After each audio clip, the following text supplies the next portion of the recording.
Assalamualaikum warahmatullahi wabarakatuh. Saya Amalia Fuadatul Zuhro, nomor absen 4, perwakilan dari kelompok 4 akan menyampaikan materi yang pertama, yaitu mengenai pengertian kompetensi kepribadian guru. Nah, yang pertama yaitu kompetensi. Kompetensi dapat dipahami sebagai kecakapan atau kemampuan. Kompetensi merupakan perpaduan dari pengetahuan, keterampilan, nilai, dan sikap yang direfleksikan dalam kebiasaan berpikir. Dalam hal ini, kompetensi diartikan sebagai pengetahuan, keterampilan, dan kemampuan yang dikuasai oleh seseorang yang mengerti bagian dari dirinya, sehingga ia dapat melakukan perilaku-perilaku kognitif, afektif, dan psikomotorik dengan baik. Kompetensi berasal dari bahasa Inggris, yaitu competent, yang berarti kecakapan, kemampuan, dan kewenangan. Sedangkan pengertian kompetensi menurut istilah ada berbagai macam pengertian yang berasal dari para ahli. Di antaranya yaitu menurut Carles. Nah, Carles mengemukakan bahwa kompetensi merupakan perilaku yang rasional untuk mencapai tujuan yang dipersyaratkan sesuai dengan kondisi yang diharapkan. Adapun kompetensi guru, menurut Undang-Undang Guru dan Dosen terdiri atas 4 kompetensi, yaitu pertama, kompetensi pedagogis, kedua, kompetensi profesional, yang ketiga, kompetensi kepribadian, dan yang keempat, yaitu kompetensi sosial. Yang kedua, yaitu pengertian dari kepribadian. Kepribadian merupakan perwujudan dari tingkah laku. Kepribadian merupakan unsur bawaan sejak seorang dilahirkan, tetapi juga dibentuk dari unsur-unsur di luar diri seseorang.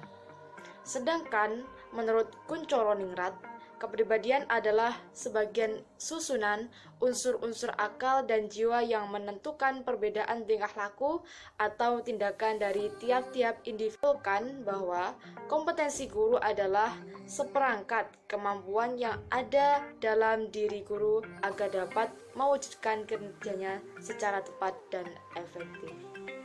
Terima kasih pemaparan materi dari saya. Assalamualaikum warahmatullahi wabarakatuh.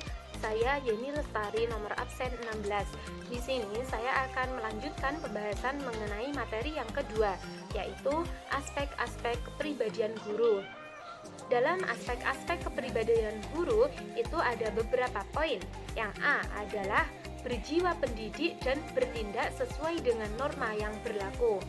Salah satu peran guru adalah mempengaruhi kelakuan orang yang berada di sekitarnya. Sebagai sumber pengetahuan utama, guru memikul tanggung jawab besar dalam menyampaikan nilai dan norma. Sebagai seorang pendidik, menurut Kunandar, itu adalah guru memiliki tanggung jawab pribadi, sosial, intelektual, moral, dan spiritual. Ada beberapa pengertian mengenai tanggung jawab tersebut. Yang pertama adalah tanggung jawab mandiri, yang mampu memahami dirinya, mengolah dirinya, mengendalikan dirinya, dan menghargai serta mengembangkan dirinya. Yang kedua adalah tanggung jawab sosial. Itu dapat diwujudkan melalui kompetensi guru dalam memahami dirinya sebagai bagian yang tidak terpisahkan dari lingkungan sosial, serta memiliki kemampuan interaktif yang efektif. Yang ketiga adalah tanggung jawab intelektual, dapat diwujudkan melalui penguasaan berbagai perangkat pengetahuan dan keterampilan yang diperlukan untuk menunjang tugas-tugasnya. Dan yang keempat adalah tanggung jawab spiritual dan moral. Itu diwujudkan melalui penampilan guru sebagai makhluk beragama yang perilakunya itu senantiasa tidak menyimpang dari norma-norma dan moral. Nah, poin yang ke B adalah kepribadian yang mantap, stabil, dan dewasa. Hal ini penting karena banyak masalah pendidikan itu disebabkan oleh faktor kepribadian guru yang kurang mantap, kurang stabil, serta kurang dewasa. Nah, kondisi kepribadian yang demikian itu sering membuat guru melakukan tindakan-tindakan yang kurang profesional, tidak terpuji, bahkan tindakan-tindakan tidak senonoh yang merusak citra dan martabat sebagai seorang guru. Ujian berat bagi seorang guru dalam hal kepribadian ini adalah rangsangan yang sering memancing emosinya. Kestabilan emosi itu sangat diperlukan.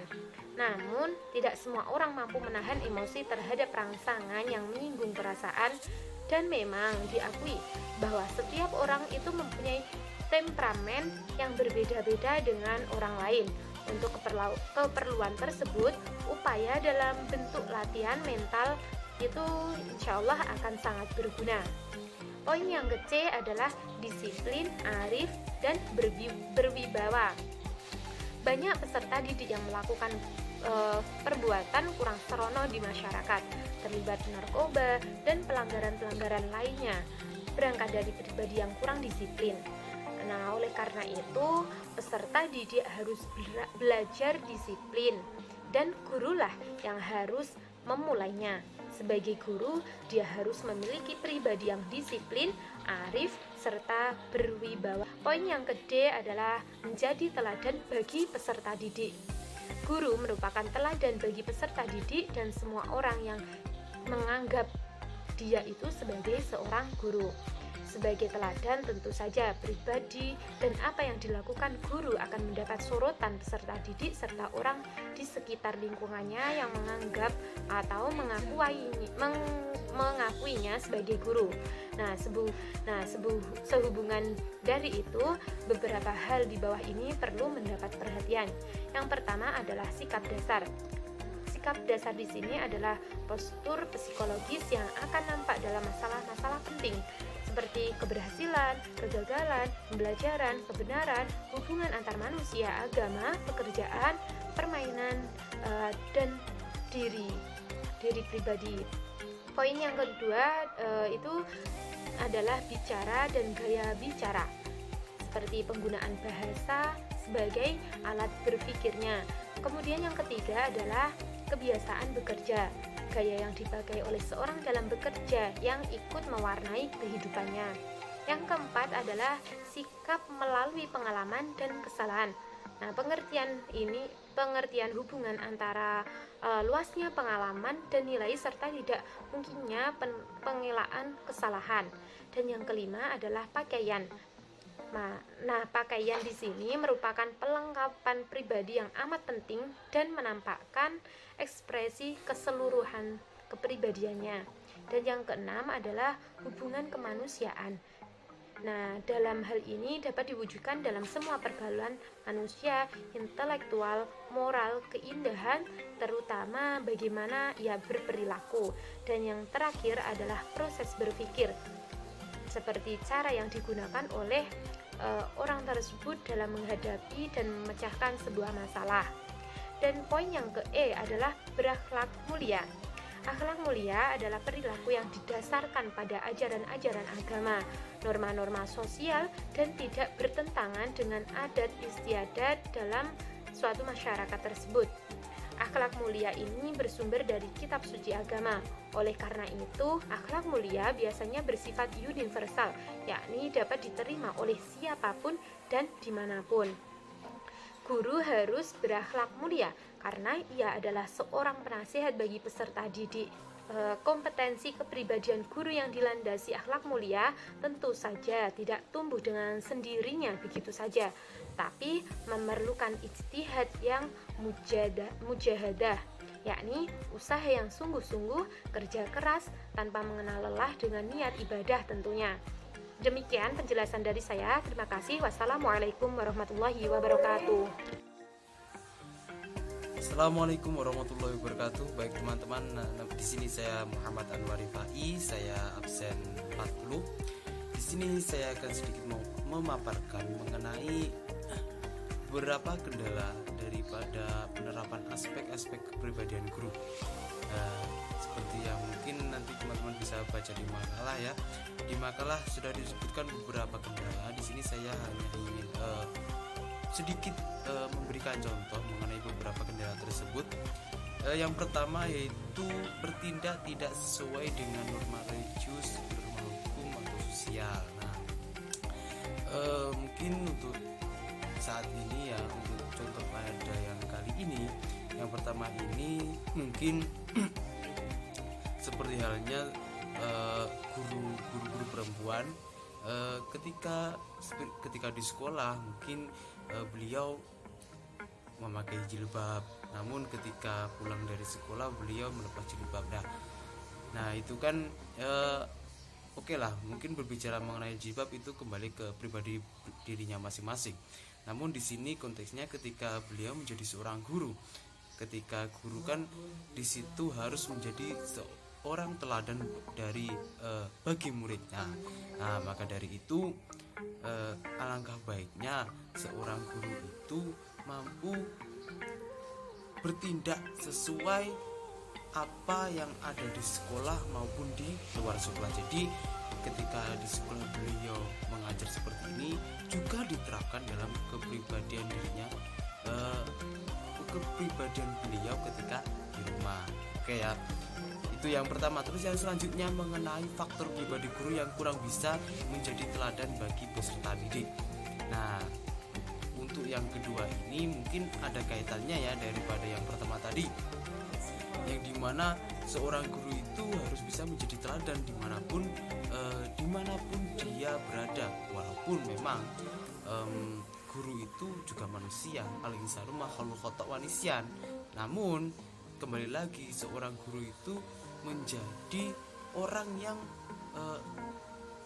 ngopeni jiwanya seorang murid. Nah, ngopeni ruhnya seorang murid, memelihara ruhnya seorang murid. Maka dari itu seorang guru juga harus bisa menjadi suri tauladan baik itu dimanapun juga. Selanjutnya yaitu semangat atau motivasi guru menurun. Nah mungkin kalau berbicara mengenai semangat ya, kembali lagi sederhananya mungkin contohnya seorang guru memiliki masalah pribadi lah, atau bagaimana mungkin ada kesibukan lain sehingga mengurangi semangat daripada guru tersebut. Nah mungkin itu nanti juga berakibat daripada kepribadian guru itu tadi. Maka dari itu sebagai guru yang profesional,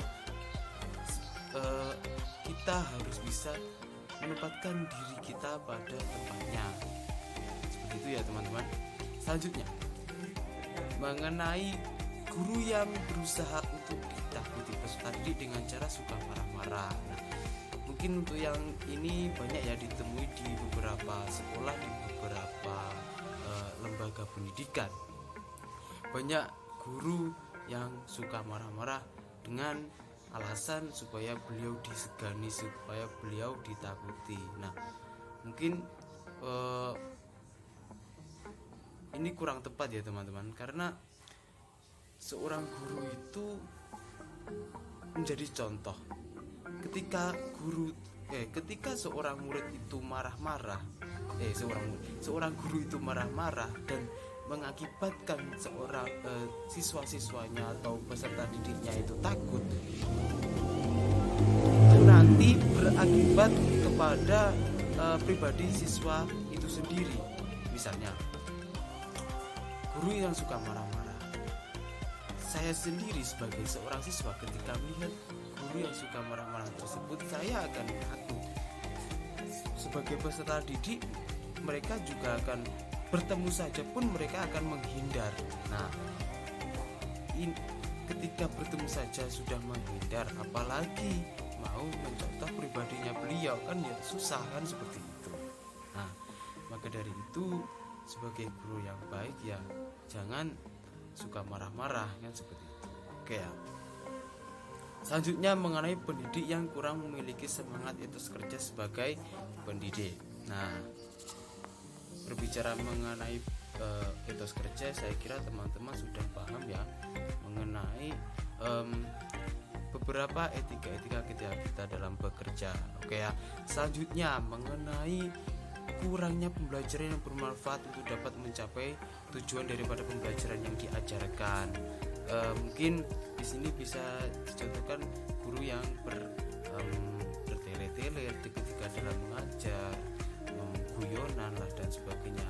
Mungkin mengenai guyonan itu saya kira nggak masalah ya, karena dengan guyonan tersebut nanti akan menjadikan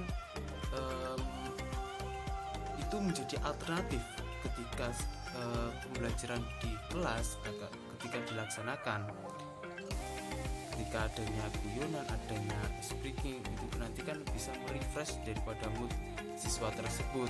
Nah, tapi ya kembali lagi, jangan mulu-mulu bertele-tele di hal tersebut saja. Nah, mungkin seperti itu ya teman-teman. Selanjutnya mengenai komitmen yang rendah daripada guru untuk mengembangkan kompetensinya, sehingga terkadang guru kurang berkompeten dalam melaksanakan pembelajaran. Mungkin ini ya perlu dibendung ya teman-teman, perlu diwaspadai dari teman-teman sebagai calon pendidik.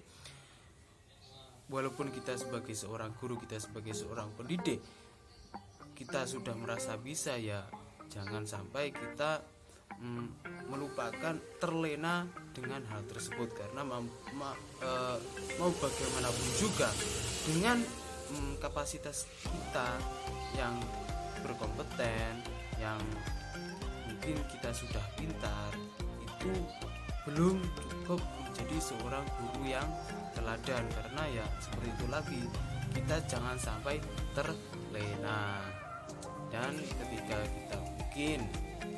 kita sebelum mengajar, kita bisa belajar lebih dahulu, memperdalam materi apa yang perlu kita ajarkan kepada peserta didik.